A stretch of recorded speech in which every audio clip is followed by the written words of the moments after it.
Do you know what a METAR is? Have you been asked that on stage checks or questions by your instructor and you don't know what it is? You've read about it and you see them at your airport, but you don't really know what it stands for or what all the numbers mean? Let me help you. A METAR stands for a Meteorological Aerodrome Report.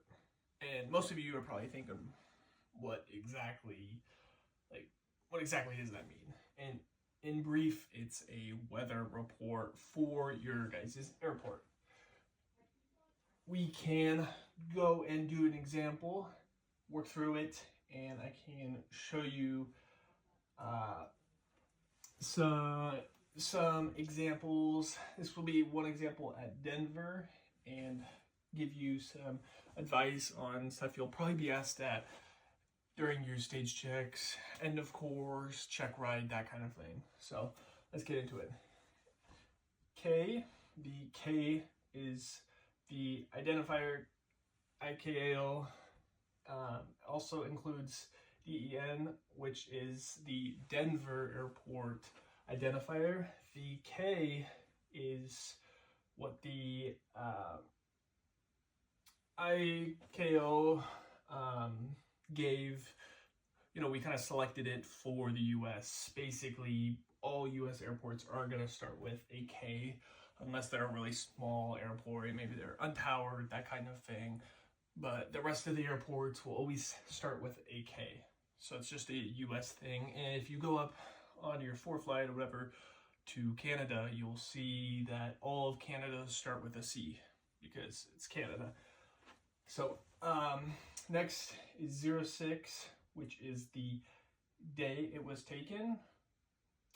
1835 is the time Zulu. This is important.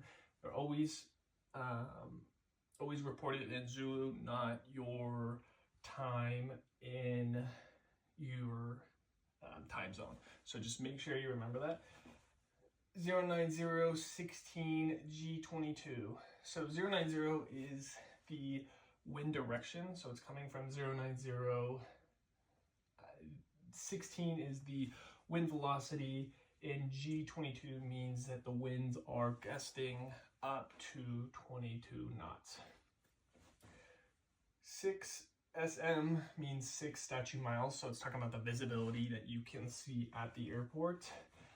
BKN060 means broken at 6,000 feet. They're always reported AGL. It's just something METARs do. If you see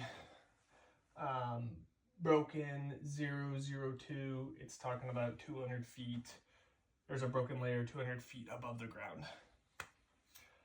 09/07 is the temperature and dew point. It's always measured in degrees Celsius, so just remember that. A3001 is the altimeter setting there. So if you're in your airplane, you would turn your altimeter setting to that to make sure it's correctly aligned with what they are reporting.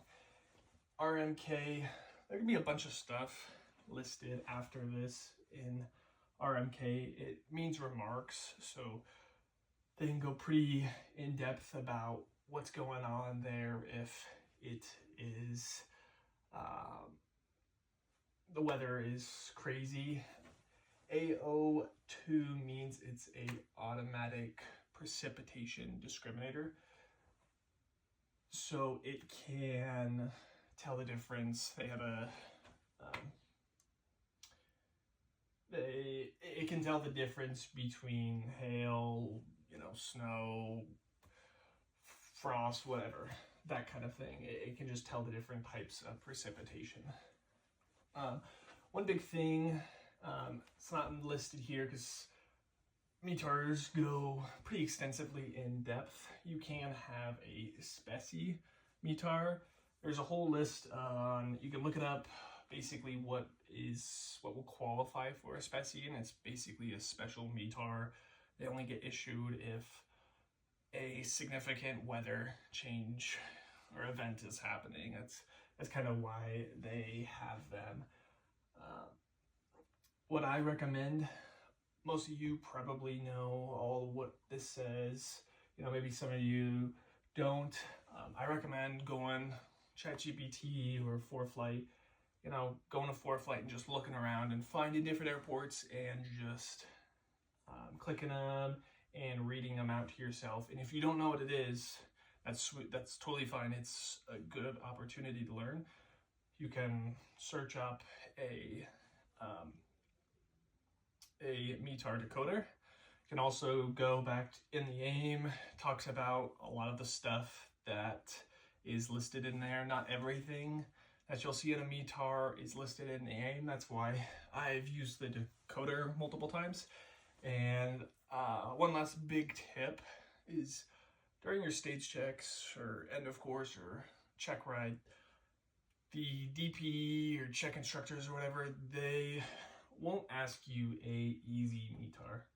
They're not gonna pull up one of these and ask you to read it off. They're, you know, maybe at the very start of when you're learning and getting into airplanes and that kind of thing, they might, but towards the end, they purposely look around and try to find the hardest and most in-depth and complicated one because they really want to know where your knowledge level is at.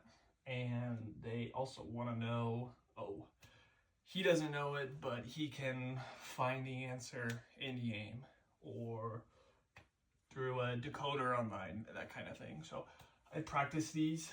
You will get asked these on stage checks and of course check ride, that kind of thing. So just make sure you know it, and it's good to you know, you want to check it before you go flying every single time you fly and know what the weather is like, you know, and if anything is changing. So if you have any questions, just send me a message and I'll be glad to help.